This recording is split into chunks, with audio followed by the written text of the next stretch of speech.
네. 쉬어가기 질문으로 네. 저번에도 제가 말씀드렸는데 네. 1억 원 투자 이야기 해보려고 해요. 네. 이사님 갑자기 그 1억 원 생기시면 투자 포트폴리오 어떻게 구성하실 건지 네. 최근에 또 혹시 생각이 바뀌신 것이 있는지 어떤 자산들 눈여겨보고 계신지 이야기 한번 부탁드립니다. 네. 그러니까 저는 그 좀 편한 투자? 그러니까 이제 확률이 높은 투자. 뭐 제가 이제 편하다는 거는 이제 사실 투자하고 나서 뭐 마음이 뭐 얼마나 편하겠습니까? 예, 정말 그 달관하지 않은 사람이 아니면은 그 이 수익률이 왔다 갔다 하는데 다들 이제 노출이 돼 있죠. 근데 저는 확률 높은 투자를 항상 강조를 해요. 그래서 좀 더 신중하고 확률 높은 투자. 그러면은 주식은 사실 메이저리그 시장, 예, 미국 주식을 할 것 같고요. 미국 주식을 이제 어떻게 하느냐? 예, 지금 1,300원이 넘는 환율에서 내가 그 미국 주식을 다 환전해서 그 미국 주식 뭐 QQQ든 SPY든 뭐 이런 거 사는 것보다는 시장이 좀 안정적으로 가면 사실은 그 환율도 저는 빠진다고 생각을 하거든요. 그래서 한국에 상장된 환해지 ETF, QQQ라든지 SPY 같은 환해지 ETF들이 있어요. 심지어 2배짜리도 있어요. 네, 네, 그래서 저는 미국 주식은 조금 레버리지를 써도 된다고 생각해요. 살짝. 그래서 한국에 상장된 미국 환해지 주식, 그걸 한 4천 정도 투자하고 싶고요. 그 다음에 한 2천만 원 정도를 이제 베트남, 일본 같은 아시아 주식, 이렇게 좀 투자를 하고 싶고, 그 다음에 이제 2천만 원은 이제 한국 장기 채권. 뭐 장기 채권 자체를 사도 되고 ETF를 사도 되는 거죠. 그러고 1,000만 원은 미국 장기 채권인데 이건 이제 환해지 안 하고 사는 거죠. 그 뭐 TLT 같은 거 있잖아요. 그리고 1,000만 원은 이제 비트코인. 비트코인도 환해지가 없죠. 환해지 없. 그래서 저는 위험 자산을 좀 환해지하고 환노출을 같이 좀 넣는 게 맞다 이렇게 생각을 해요. 그래서 지금 뭐 환율 레벨에서 다 그 달러 자산으로 가져간다 이러는 건 조금 우리가 이제 한국에 계속 살아야 되는 사람이면 사실 원화 기준에서 수익률도 중요하잖아요. 그래서 그럼 환해지 자산도 좀 넣고 환노출 자산도 조금 넣는데 일단은 장기 채권 쪽 그리고 미국 주식 이게 가장 좀 확률이 높은 지금 수익률이지 않을까 이렇게 생각을 하고.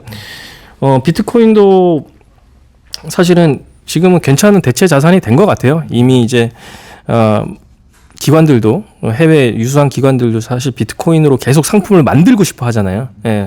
블랙락 같은 데도 이제 현물 ETF를 만들고 싶어 하고, 아직 못 만들었지만, 그렇다는 얘기는 이제 주류 사회에 충분히 들어올 수 있는 어느 정도의 큰 자산군이 됐기 때문에, 뭐 이거를 뭐 가치가 있다 없다 인정하든 안 하든 하나의 그냥 현상으로 받아들여야 되는 수준이 되지 않았을까.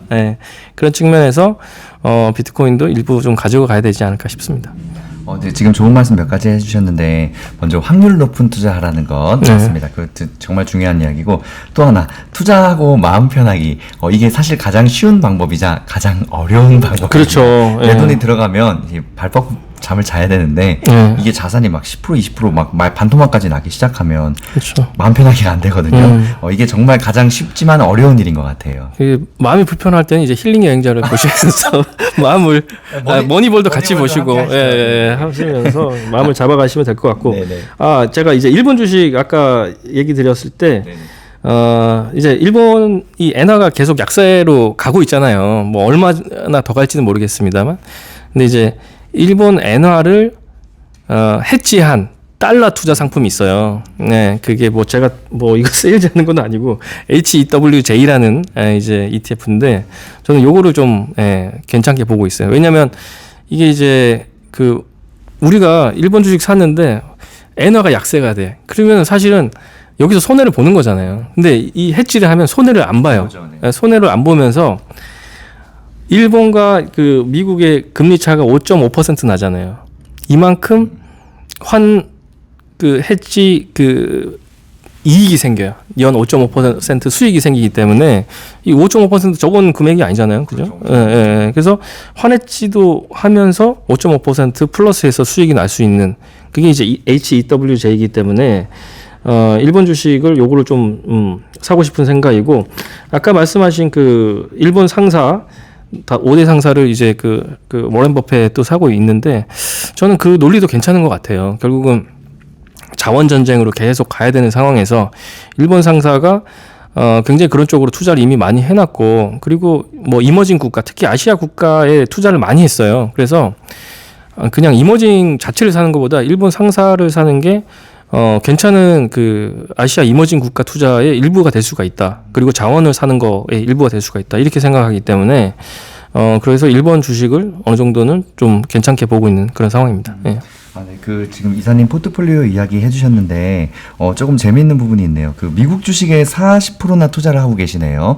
저는 아무래도 그 주식을 오래 하셔서 그 국내 투자 위주로 많이 하실 줄 알았거든요. 근데 미국 주식에 대한 비중이 굉장히 높으시고 그리고 2천만 원은 신흥국 그리고 2천만 원은 이제 한국 장기 채권 그리고 또 그 포인트가 좀 그 재밌는 부분이 비트코인. 저희 예전에도 사석에서 이야기했었는데 그 비트코인이 당연히 이제 언젠가는 이제 완전한 투자 자산으로 들어오겠죠. 지금 ETF로도 출시될 테고 분명히 이거 레버리지 2배, 3배 또 인버스 뭐 이렇게 또 생길 거란 말이에요. 그렇죠. 그러면 엄청나게 가격이 부스트 되겠죠. 제가 그 궁금한 게 사람마다 생각이 비트코인 같은 경우는 완전 그 해석이 극과 극이더라고요. 그렇게 될 수밖에 없는 게 예를 들어서 제 그 여담입니다만 개인적인 생각을 좀 개인적인 의견을 좀 말씀드리자면 제가 비트코인을 처음 알았을 때가 35만 원이었어요. 네. 그때 샀어야 되는데. 그래서 그런데 이 비트코인 같은 경우는 예를 들어서 우리 은행에서 내 계좌나 내 자산이 해킹되거나 그러면 이게 그 컨트롤 타워가 이걸 다 해킹을 막아주잖아요. 비트코인은 아직 이런 문제들이 해결이 안 됐거든요. 북한 같은 경우만 해도 아시죠? 어디 계좌 털어갖고 막 수백억씩 어디 비트코인 탈취해오고 이런 것들이 완전히 해결이 돼야 된다고 생각하는데 저는 또 어떻게 보면 굉장히 신기한 게 그러니까 자산이라는 게 중요한 거 해킹이나 사고가 없이 이런 사고에서 자유롭고 안전해야 되잖아요. 그래야 사람들이 믿고 신뢰해서 투자를 할 수 있는데 비트코인 같은 경우는 그런 게 하나도 안 돼 있어요. 왜냐하면 아시죠? 컨트롤 타워 자체가 없기 때문에. 네. 그런데도 불구하고 저는 이게 사람들이 열광하는 게 참 굉장히 정말 신기한 것 같아요. 딱 하나잖아요. 이거 오른다. 저는 생각이 네네네. 논리가 좀 달라요. 네, 그러니까 그 말씀하신 거를 뭐 부인하는 게 아니고 당연히 맞는 말씀인데 제가 보는 논리는 뭐냐면은 작년에 이제 비트코인 말고 이제 다른 코인들이 엄청난 사태들이 있었죠. 뭐 루나든 뭐 FTX든 사태들이 있었는데 사실은 중앙은행이 있었으면 개입을 했겠죠. 그러니까 그게 없으니까 제가 그래서 말씀드린 거예요. 그런데 그래서 저는 가치가 있다고 생각하는 거예요.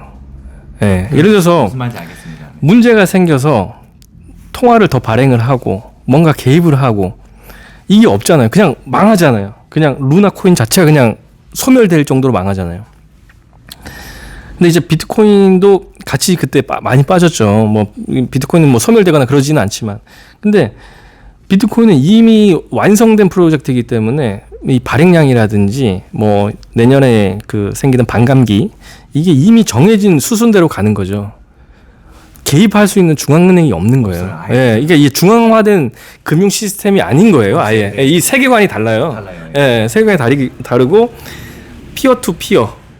결국은 제가 이제 이 송금을 그냥 바로 할 수가 있잖아요. 그죠? 예. 근데 이 송금 자체가 정말 이상한 해킹만 안 당하면은 이 자체의 거래가 이 신뢰가 지금 생긴 거잖아요.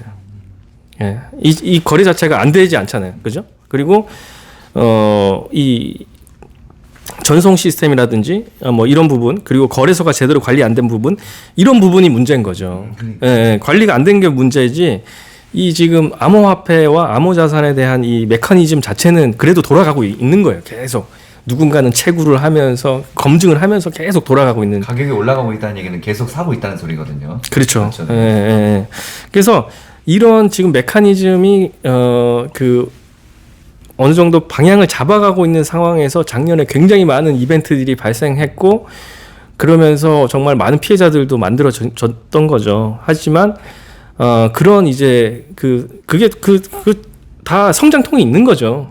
예를 들어서 인터넷이 처음 나왔을 때 사람들이 인터넷은 정말 위험하다. 네. 그 사람들이 그거 가지고 도박하고 맞아요. 저 그 뉴스에 어렸을 때 그렇게 교육받았어요. 야동만 보고 그러니까요. 네, 정말 나쁜 거다. 그죠? 물론 그런 나쁜 점도 있죠.